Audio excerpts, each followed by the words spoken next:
The rain was gentle that morning, soft and forgiving, the kind that Ernest always said felt like heaven's tears. I stood at the edge of his grave, clutching a single white lily in my trembling hands, watching as the mahogany casket was lowered into the earth. 42 years.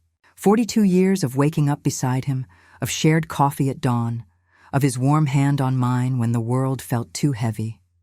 And now, all I had left was this cold, wet soil and the echo of a life we built together. The cemetery was crowded with faces I barely recognized. Distant relatives who hadn't visited in years. Business associates of my sons who'd never met Ernest. They all wore the same practiced expressions of sympathy, their words hollow and rehearsed. He was a good man. He'll be missed. You're in our prayers. But none of them knew him. Not really. Not the way I did. The mourners had already begun to scatter. Neighbors whispered condolences I couldn't hear over the ringing in my ears. My sons, Charles and Henry, stood on either side of me like sentinels, their faces carved from stone. They didn't cry. They didn't hold me. They just waited. I told myself it was their way of grieving.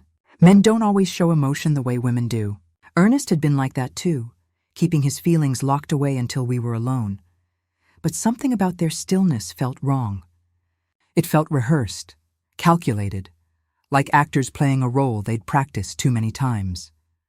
Charles wore an expensive black suit, perfectly tailored, not a thread out of place. Henry's shoes were polished to a mirror shine. They looked more like they were attending a business meeting than burying their father. I wanted to scream at them. I wanted to shake them and ask why they weren't breaking down the way I was. But grief had stolen my voice. I placed the lily on the casket and whispered, "I love you, Ernest. I always will. I don't know how to do this without you." That's when my phone buzzed in my coat pocket. At first I thought it was a mistake. Who would text me at my husband's funeral? I pulled it out with shaking fingers, expecting a reminder or a spam message. But what I saw made my breath catch in my throat, made the world tilt sideways. Unknown. Number. I'm alive. That's not me in the casket. Don't trust our sons. My vision blurred. The words swam in front of me like something out of a nightmare. I read them again and again. My heart hammered so hard I thought it might break through my ribs. The phone nearly slipped from my wet fingers. This had to be a cruel joke. Some sick prank from someone who didn't understand what grief felt like. But the message sat there, burning into my retinas. Our sons, not your sons, our sons. Only Ernest ever said it that way. Mom, are you okay? Charles's voice was sharp, sudden, cutting through the fog in my mind. I looked up at him, his eyes narrowing as he glanced at my phone. There was something predatory in that look, something that made my stomach turn. I locked the screen quickly, too quickly, and forced a smile that felt like it might crack my face in half. I'm fine. Just a message from the florist, confirming the arrangement delivery. He didn't believe me. I could see it in the way his jaw tightened, the way his eyes lingered on my phone a second too long. Henry stepped closer, his presence suddenly suffocating. "Let's get you home, Mom," Henry said smoothly, taking my elbow with a grip, just a touch too firm. "You've been through enough today. You need to rest." I nodded, but my mind was screaming. Every instinct I had was firing warning signals. For the first time in my life, I felt afraid of my own children. These men I'd nursed through fevers, taught to ride bikes, held when they cried. They felt like strangers. Dangerous strangers. As we walked toward the car, I glanced back at the grave one more time. The workers were already beginning to shovel dirt onto the casket, burying whoever or whatever was inside. If that wasn't Ernest in the coffin, then who had I just buried? And if my husband was still alive, why was he hiding from our sons? I met Ernest Hayes when I was 24 years old, working double shifts at a diner on the edge of town. He came in every Tuesday morning for black coffee and whatever pie we had left from the day before. He always sat at the counter, always left a generous tip, and always had grease under his nails from working at his father's auto shop. It took him 3 months to ask me out. 3 months of nervous smiles and small talk about the weather. When he finally did, he was so flustered he knocked over his coffee and turned bright red. I said yes before he could even finish asking. He was a mechanic with grease under his nails and a smile that could light up the darkest room. We didn't have much back then, just a little apartment above his father's auto shop and dreams bigger than our pockets could hold. But we were happy. God, we were so happy. The apartment was tiny, barely big enough for our second-hand furniture and the hot plate we used for cooking. The water heater worked when it felt like it, and in winter we could see our breath inside. But Ernest would wrap me in blankets and hold me close, whispering about the future we'd build. A real house with a garden, kids running around. A life filled with love instead of luxury. I remember the night he proposed. We were sitting under the old oak tree in the park, sharing a bag of roasted peanuts because that's all we could afford after paying rent. The sun was setting, painting the sky in shades of pink and gold. He didn't have a ring yet, just a promise written on a napkin in his messy handwriting. I'll love you until the stars forget to shine. I cried so hard I couldn't say yes for 5 whole minutes. I just sobbed into his chest while he held me, laughing and crying at the same time. We built our life together, brick by brick, dollar by dollar. Ernest worked long hours at the shop, coming home exhausted with oil stains on his clothes and calluses on his hands. I took whatever jobs I could find, cleaning houses during the day, babysitting at night, sewing clothes for the neighbors on weekends. We saved every penny we could spare. When Charles was born, we cried together in that tiny hospital room, holding our son like he was made of glass. He was so small, so perfect, with Ernest's dark hair and my green eyes. Ernest was terrified to hold him at first, convinced his rough mechanic's hands would break something precious. But the moment Charles grabbed his finger, everything changed. My husband transformed into the gentlest father I'd ever seen. 3 years later, Henry came along, and our little family felt complete. Where Charles was serious and observant, Henry was wild and fearless. He walked at 9 months and never stopped moving. Ernest used to say they were 2 halves of the same coin, logic and heart, brain and soul. I believed him. We gave them everything we could. Not material things, we couldn't afford those. But we gave them time, attention, love. Ernest taught them how to fix cars, how to be honest, how to treat people with respect regardless of how much money they had. I taught them kindness, empathy, the value of family above all else. The boys were everything to us. On Sundays, we'd pack sandwiches and drive to the lake, spending entire days swimming and laughing until our sides hurt. Christmases were modest but magical, with homemade decorations and gifts wrapped in newspaper. We didn't have much, but we had each other. That was supposed to be enough. But somewhere along the way, that coin got tarnished. The boys grew up. They went to college on scholarships and loans. They studied hard, worked harder, and began climbing ladders we'd never even seen. Charles became a lawyer, sharp and calculating, always dressed in expensive suits that cost more than our monthly rent used to. He moved to the city, bought a downtown condo, started using words like portfolio and equity. When he visited, he'd look around our modest house with barely concealed disdain, as if ashamed of where he came from. Henry went into finance, flipping properties and talking about investments I didn't understand. He drove expensive cars, wore watches that cost more than our first house, and seemed to measure everything, including people, by their monetary value. They stopped visiting unless they needed something. Their calls became shorter, colder, filled with impatient silences when we tried to tell them about our simple lives. And when they did come home, usually for obligatory holidays, they looked at Ernest and me like we were relics from a life they'd outgrown. Embarrassments to be tolerated rather than parents to be honored. Ernest noticed it before I did. We'd be lying in bed after one of their visits, and I'd feel him staring at the ceiling, his jaw tight. "They've changed, Margot," he said one night, his voice heavy with sadness that I'd never heard before. "Money does that to people. It makes them forget where they came from. It makes them forget what matters. They're just busy," I'd argue, defending them the way mothers do. "They're building their careers, their lives. They still love us." But Ernest would shake his head slowly. "Do they? Because I look in their eyes and I don't see my boys anymore. I see strangers who share their faces." I didn't want to believe him. They were my boys, my babies. How could I accept that they'd become strangers? How could I admit that the sweet children I'd raised had transformed into cold, calculating men who saw their own parents as inconvenient? The last real conversation I had with Ernest was 4 days before he died. We were sitting on the porch, watching the sun set over the neighborhood we'd lived in for 30 years. "Margot, I need to tell you something," he said quietly. "If anything happens to me—" "Don't talk like that," I interrupted, squeezing his hand. "You're only 68. We have years left." But he squeezed back harder, his eyes urgent. "Listen to me. If anything happens, don't trust them. Not Charles, not Henry. Promise me.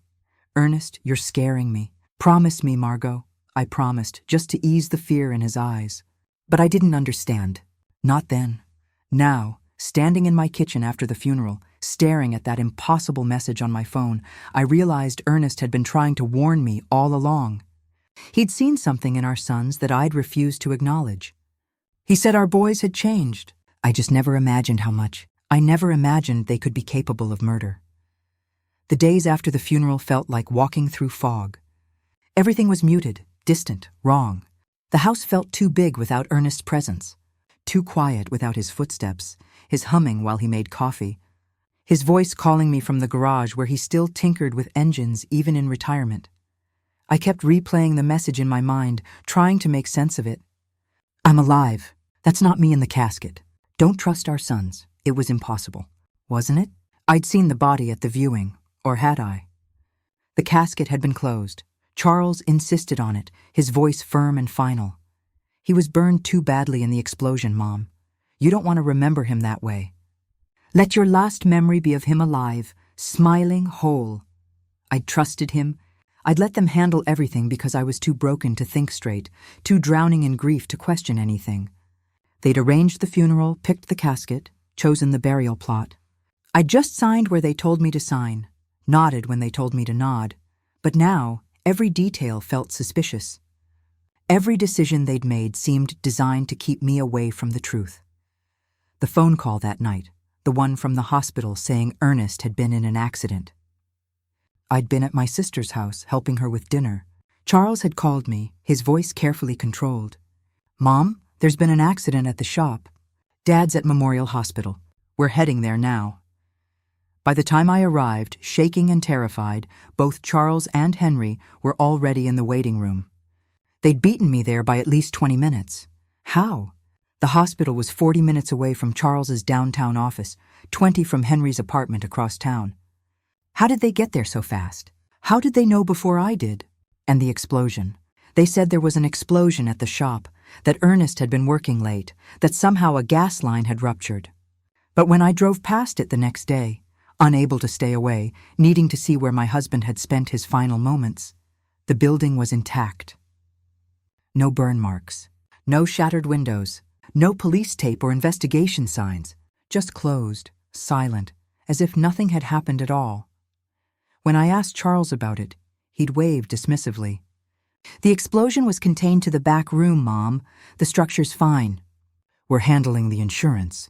But something about his answer felt rehearsed, like he'd prepared it ahead of time. I started going through Ernest's things, searching for answers I didn't know how to find. His desk was cluttered with papers, old invoices, receipts, notes scribbled in his familiar handwriting. Most of it was mundane. Bills paid, appointments scheduled, grocery lists in his terrible spelling. But then I found a folder tucked beneath a stack of tax returns, hidden like he didn't want it to be found by accident. Inside were bank statements from accounts I didn't recognize. Our names were on them, but I'd never seen these statements before, and highlighted in yellow were transactions that made my blood run cold. Large withdrawals, 5,000 here, 10,000 there. Transfers to accounts with numbers instead of names. Someone had been draining our savings. Slowly, carefully, over the course of months. Methodically bleeding us dry in amounts small enough not to trigger immediate alarm. And at the bottom, a note in Ernest's shaky handwriting. "Ask Margot nothing. Keep her safe. They're watching." My hands shook as I flipped through the pages. Ernest had known. He'd discovered the theft, and instead of confronting our sons, because who else could it be, he'd been trying to protect me. Trying to gather evidence while keeping me in the dark so they wouldn't see me as a threat. Then my phone buzzed again, and I nearly dropped it. Unknown number. Check the insurance policy. They're waiting for you to sign it. Don't. It makes them beneficiaries of everything and removes your rights. I felt sick. The insurance. Charles had brought it up at the funeral, his voice soft and sympathetic. The perfect concerned son. We need to settle Dad's affairs. Mom, there's a lot of paperwork, legal documents, insurance claims. It's complicated. We'll take care of it for you. You shouldn't have to deal with this while you're grieving. He'd brought papers to the reception after the burial. Actual documents, while people were still eating casseroles and sharing memories. I'd almost signed them, my hand hovering over the signature line, trusting my son to handle things I didn't understand. But something had stopped me. Maybe instinct, maybe Ernest's spirit watching over me. I'd told Charles I needed time, that I wanted to read everything carefully first. His smile had frozen. Just for a second, but I'd seen it, the flash of annoyance quickly masked. Of course, Mom, take all the time you need. We just want to help, but they didn't want to help. They wanted me to sign away my life. The more I searched, the clearer it became. My sons were hiding something terrible. And if Ernest was still alive somewhere, still sending me messages, it meant he'd discovered their plan and escaped before they could finish it. But if he wasn't in that casket, who was? I couldn't sleep that night. Every creak of the house felt like a threat. Every shadow seemed to move with malicious intent. The wind rattled the windows, and each sound made me jump. I sat at the kitchen table with a cup of tea I couldn't drink, my hands wrapped around the warm mug for comfort, staring at Ernest's handwriting on those damning papers. The house we'd shared for 30 years suddenly felt hostile, unsafe, like the walls themselves were keeping secrets. That's when I found the letter. I'd been looking through Ernest's toolbox, the big red one he'd kept in the garage since before the boys were born. I don't know what I was looking for. Comfort maybe, some tangible piece of him to hold on to. His tools still smelled like him, like motor oil and Old Spice and honest work. The letter was tucked inside, sealed in a plastic bag like he'd been protecting it from water damage or fire. My name was written on the front in his careful script, the handwriting he used for important things. My hands trembled as I tore it open, and I had to read it 3 times before my brain could process what it said. My dearest Margot, if you're reading this, then I'm probably gone. And if I'm gone, it means they succeeded. It means I wasn't careful enough, wasn't fast enough to stop what I knew was coming. I didn't want to believe it. God knows I fought against the truth for months. I didn't want to think our sons, our boys, the babies we raised, the children we sacrificed everything for, could be capable of this. But I've seen the way they look at me now, not with love or even indifference, with calculation, like I'm an obstacle, a burden, something standing between them and the money they think they deserve. I've been investigating, quietly. I found evidence of the embezzlement. The forgeries, the plans they've been making. I hired someone to help me, a private investigator. His name is Stephen Callahan. If anything happens to me, he'll contact you. Trust him, Margot. Trust no one else. Not our sons. Not their friends. Not even people who seem helpful. I'm sorry, my love. I'm so sorry I couldn't protect you from this truth. I'm sorry I'm not there to hold you while you read this. But you're stronger than you know. You've always been the strong one, even when you didn't believe it. You survived poverty, raised good boys who somehow became bad men, loved me through all my flaws and failures. Please be careful. They won't stop with me. You're the only thing standing between them and complete control of everything we built. I love you. I've loved you since the day you said yes with tears running down your face. I'll love you until the stars forget to shine, and even after that. Your Ernest. I read it 3 times before the tears came. Great, heaving sobs that shook my entire body. He'd known. He'd known they were planning to kill him, and he'd tried to prepare, tried to stop it. But they'd gotten to him first. My boys. My sweet boys. What had happened to them? When did money become more important than the man who'd taught them everything? When did greed erase love? Then my phone buzzed, and I nearly screamed. Unknown. Number. Go to the police station tomorrow morning. Ask for Detective Morris. Tell him about the explosion that never happened. The report was falsified. Your husband was murdered, Mrs. Hayes, and you're next. My heart pounded so hard, I thought I might have a heart attack right there at the kitchen table. I grabbed my coat with shaking hands, not even thinking, just moving on pure survival instinct. The rain had started again, harder this time, drumming against the windows like a warning from heaven itself. But I didn't care. I drove through the storm, my knuckles white on the steering wheel, Ernest's letter clutched in my lap. The streets were nearly empty at 2 a.m. Lightning flashed, illuminating the world in brief, stark moments of clarity. The police station was lit up like a beacon. I parked haphazardly and ran inside, my hair plastered to my face, my clothes soaked through. I need to speak to Detective Morris, I said to the officer at the desk, my voice shaking. Please, it's about my husband. Ernest Hayes. They said it was an accident, but it wasn't. It was murder. Detective Morris was a tired-looking man with kind eyes and the weathered face of someone who'd seen too much human darkness. He listened to my story without interrupting, his expression growing darker with every word. When I handed him Ernest's letter with trembling fingers, he read it carefully, then looked up at me with something like pity. Mrs. Hayes, I need to show you something, but I warn you, it's not going to be easy to see. He led me to a small office that smelled like coffee and old papers, and pulled up a file on his computer. It was the accident report, official, stamped, signed. But as I read through it, my blood ran cold. There had been no explosion. No gas leak, no accident at all. According to the autopsy, the real one, not whatever fabricated story my sons had fed me, Ernest had died of poisoning. Acute arsenic toxicology, a slow, deliberate poisoning that had occurred over weeks, maybe months, the kind of thing that looked like natural illness until someone actually tested for it. This report was buried, Detective Morris said quietly. Falsified records were put in its place. Someone paid off the responding officer and the medical examiner to change the cause of death. We've been investigating quietly, trying to figure out who and why. My sons, I whispered. It was my sons, he nodded slowly. We suspected, but we didn't have enough evidence. Until now. This letter, combined with what we've already gathered, might be enough.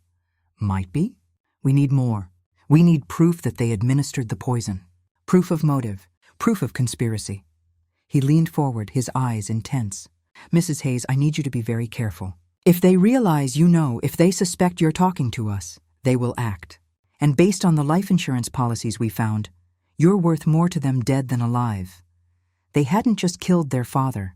They were planning something far worse, for me, their own mother, the woman who'd given them life, who'd sacrificed everything so they could have better futures than we did.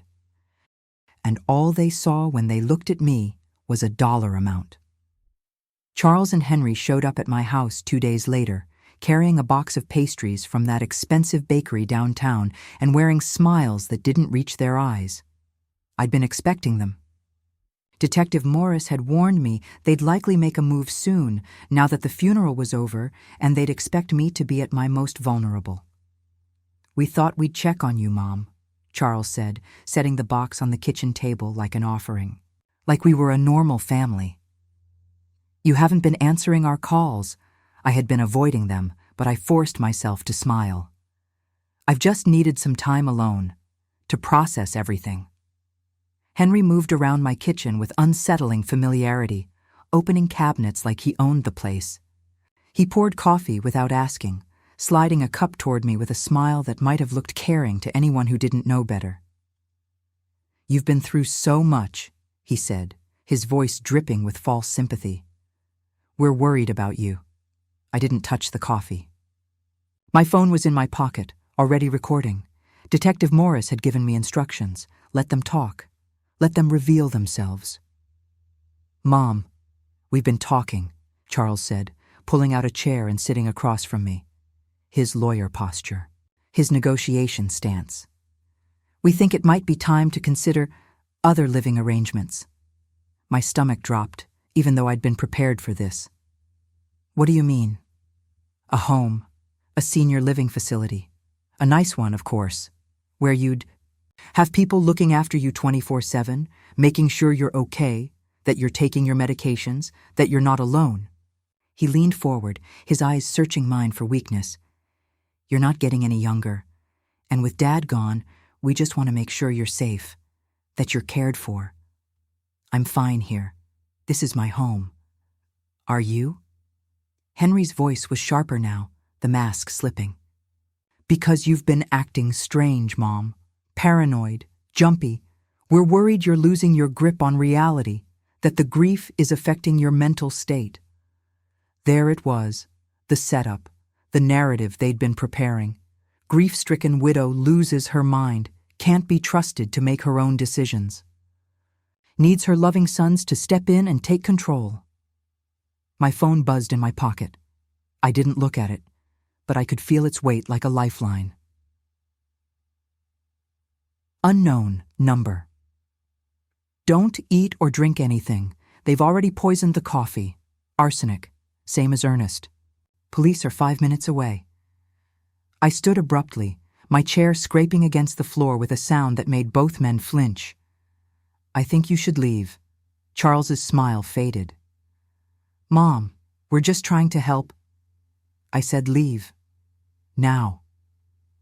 Something dark flickered across Henry's face. For just a moment, I saw the truth there. The calculation. The cold realization that I wasn't playing along with their script. We have legal options, Charles said quietly, standing. His lawyer voice, his threat voice. If we believe you're a danger to yourself, we can have you evaluated, committed if necessary, for your own protection. Get out of my house. They exchanged a glance, something dark and unspoken passing between them. A wordless conversation I couldn't interpret. Then, Henry picked up the pastry box, his jaw tight, his eyes hard. We'll come back when you're feeling more rational, when you're ready to accept help. It sounded like a threat. It was a threat. As soon as they were gone, I locked every door, every window, my hands shaking so hard I could barely turn the keys. I poured the coffee down the sink, watching the dark liquid swirl away. My would-be murder weapon served with a smile. My phone buzzed again. Unknown number. You did perfectly. They incriminated themselves. The recording caught everything. I'm Detective Morris's partner, Stephen Callahan. Your husband hired me 6 months ago. I'm coming to you now. Don't be afraid. You're not alone anymore. They thought I was an old, helpless widow, but they had no idea I wasn't alone anymore. They had no idea their father had protected me even from beyond the grave. Stephen Callahan arrived 20 minutes later, a man in his 50s with silver hair and the kind of face that had seen too much but still chose compassion. He carried a briefcase and a quiet intensity that made me believe, for the first time in days, that I might actually survive this. He wasn't just an investigator. He was Ernest's final gift to me. Mrs. Hayes, he said, shaking my hand with a grip that was firm but gentle. I'm sorry we're meeting under these circumstances. Your husband was a good man, one of the best I've ever worked for. He trusted you. And I'm going to make sure his trust wasn't misplaced. I made him a promise that I'd keep you safe. I intend to keep it. He opened the briefcase and pulled out a stack of files that seemed impossibly thick. Inside were audio, recordings, bank statements, emails, text messages, photographs, everything Ernest had collected before he died, and everything Stephen had gathered since. Your sons have been planning this for over a year, Stephen said, spreading the evidence across my kitchen table. Possibly longer. They forged documents, created shell companies to hide money transfers, bribed the doctor who signed the death certificate, and altered your husband's will. They were systematic, careful, almost perfect. Almost? Your husband was smarter. He noticed the small discrepancies, money missing from accounts, his signature on documents he didn't remember signing. He came to me 7 months ago, terrified but determined. Stephen's expression softened. He loved you very much, Mrs. Hayes. Everything he did was to protect you. I felt tears burning in my eyes. Why didn't he tell me? He was afraid they were watching, listening. He didn't want to put you in danger before he had enough evidence. He thought he had more time. Stephen's jaw tightened. He didn't. They poisoned him slowly, carefully, made it look like he was just getting older, more tired. By the time he realized what was happening, it was too late. He pressed play on one of the recordings. Charles's voice filled my kitchen, cold and calculated, stripped of any pretense of humanity. Once we're rid of the old man, Mom will be easy. She's already fragile. We just need to establish that she's incompetent, get power of attorney, and move her into a facility. Then we split everything 50-50, the house, the insurance money, the shop property, all of it. Henry's voice responded. What if she resists? She won't. She's too trusting, too sentimental. She'll believe whatever we tell her. A pause. And if she doesn't? Well, accidents happen, especially to elderly people living alone. I closed my eyes, tears streaming down my face.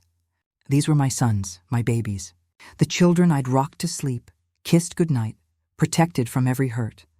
And they were planning my murder like it was a business transaction. There's more, Stephen said gently. We have their financial records. They've been drowning in debt for years. Bad investments, gambling, living beyond their means. They needed your husband's money, and when that wasn't enough, they needed yours. He showed me more evidence. Emails between Charles and Henry discussing the plan. Text messages with the bribed doctor. Bank transfers that traced directly to their accounts. There's enough evidence here to put them away for a very long time, Stephen said. But we need to move fast. If they realize you know that you're working with us, they'll escalate. The poisoned coffee today was just the beginning. I looked at him, my grief hardening into something sharper, something unbreakable. Something my sons had created by trying to destroy me. Then let's go to the police. Now, let's end this. By dawn, my sons would be in handcuffs, and my husband's soul could finally rest. The arrest happened at sunrise, that soft hour when the world is caught between darkness and light. I watched from Stephen's car, parked down the street, as police swarmed Charles's house. 4 cruisers, lights flashing but sirens silent. They didn't want to wake the neighbors. Not yet. Through the window, I saw Charles answer the door in his expensive silk robe, his face shifting from confusion to understanding to rage in the span of seconds. He didn't resist. He was too smart for that. Even in handcuffs, he looked like he was calculating his defense. 20 minutes later, we drove to Henry's apartment building downtown. He tried to run, actually tried to bolt out the back entrance when he saw the police in the lobby. They tackled him in the alley, and I watched my youngest son, the baby who used to cry when he saw injured birds, who used to bring me dandelions like they were roses, scream that it was all Charles's idea. Even in their arrest, they turned on each other. No loyalty, no family bond, just survival instinct and blame. I didn't cry. I'd already mourned these men, mourned the boys they used to be, the men they'd chosen not to become. What I felt now was something quieter, something like relief, like finally being able to breathe after holding my breath for months. The trial was swift. When you have audio recordings of defendants discussing murder, when you have paper trails of embezzlement and fraud, when you have a poisoned coffee cup with their fingerprints and arsenic residue, there's not much room for reasonable doubt. The prosecution presented everything: the slow poisoning of Ernest, the falsified death certificate, the forged documents, the insurance fraud, the attempted murder of their own mother. Each piece of evidence was more damning than the last. I testified, sat in that witness box and told the truth about my sons, about the men they'd become. Charles's lawyer tried to paint me as confused, grief-stricken, manipulated by the investigator. But the evidence spoke louder than his objections. Henry broke first. Took a plea deal in exchange for testifying against Charles. Admitted to administering the poison, to bribing the medical examiner, to planning my death. He cried on the stand, said he was sorry, said Charles had manipulated him. But I'd heard the recordings. I knew better. They'd been partners in this from the beginning. Equal architects of patricide and attempted matricide. The jury deliberated for less than 3 hours, guilty on all counts. First-degree murder, conspiracy to commit murder, fraud, embezzlement, Charles got life without parole. Henry got 30 years. They'd be old men before they saw freedom again, if they ever did. I didn't cry when the verdict was read. I'd already mourned my sons, mourned the boys they used to be, the men they'd chosen not to become. What I felt now was something quieter, something like peace. But there was still one thing I needed to do. Ernest's funeral, the real one, was held 3 months later after the police finally released his body from evidence. We buried him beneath the old oak tree where he'd proposed all those years ago, in the park where we'd spent so many Sundays with our young sons. The headstone read, Ernest James Hayes, beloved husband. He loved until the stars forgot to shine. The ceremony was small. Just me, my sister, a few old friends, and Stephen Callahan, who'd become something like family in the months since everything happened. We planted white lilies around the grave, Ernest's favorite. I didn't give a eulogy. I didn't need to. Everyone there knew what kind of man he'd been. Honest, hard-working, loving, the kind of man who protected his wife even when he knew it might cost him his life. After everyone left, I sat in the grass beside his grave, my hand resting on the cool stone. I'm okay, I whispered. You saved me, Ernest. Even when you were gone, you saved me. I hope you knew that. I hope you know how much I love you. The wind rustled through the oak leaves, and for just a moment, I swear I felt his hand on my shoulder. That was 5 years ago now. I still live in our house. The one we bought 40 years ago, that we filled with love and laughter and memories that our sons couldn't steal no matter how hard they tried. I've made it mine now, repainted the walls, planted a bigger garden, filled it with photos of Ernest and the good times we shared. I visit his grave every Sunday. I bring fresh flowers, always white lilies, and sit in the grass telling him about my days. About the foundation I started in his name. About the people I've helped. About the life I've built from the ashes of betrayal. The town has been kind to me. Neighbors check in regularly. Old friends stop by with casseroles and stories about Ernest. And I've found purpose in helping others who've experienced what I did, betrayal by the people they trusted most. The foundation is called Truth and Lilies, Ernest's favorite flower, and the thing he died protecting. We help families torn apart by financial abuse, elder fraud, and domestic betrayal. We provide legal aid, counseling, support groups. We make sure no one has to face what I faced alone. I've helped dozens of families now. Elderly parents whose children stole from them. Spouses who discovered their partners were planning their deaths for insurance money. People who thought family meant safety, only to learn that sometimes the greatest danger comes from those who share your blood. The shop is gone now. I sold the property and used the money to fund the foundation. But I kept Ernest's old toolbox, the red one where I found his letter. It sits in my living room now, filled with photos and memories instead of wrenches. Sometimes people ask me if I regret it. If I wish I'd looked the other way, kept my family intact, chosen the comfortable lie over the painful truth. But family isn't blood. It's trust. It's love. It's the choice to protect each other, to sacrifice for each other, to see each other as more than dollar signs and opportunities. Charles and Henry chose money over love. They chose greed over family. They chose murder over honor, and I chose truth over comfort. I chose justice over silence. I chose to honor Ernest's sacrifice by living the kind of life he'd want me to live. One built on honesty and compassion and resilience. I don't live in lies anymore. I live in truth. And truth, however painful, has set me free. Last month, I received a letter from Henry. He's up for parole review in a few years and wanted to apologize, to ask for forgiveness, to rebuild our relationship. I didn't respond. Some betrayals are too deep for forgiveness.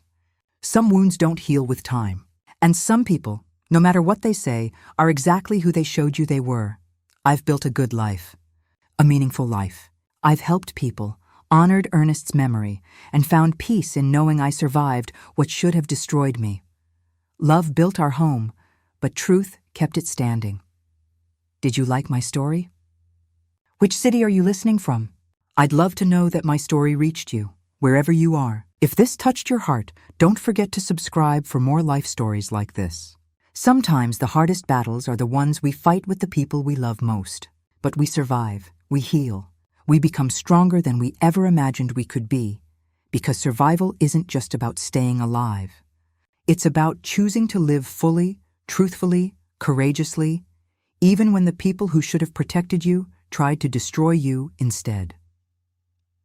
Thank you for listening to my story. May you never need the strength I found, but if you do, may you find it within yourself just as I did.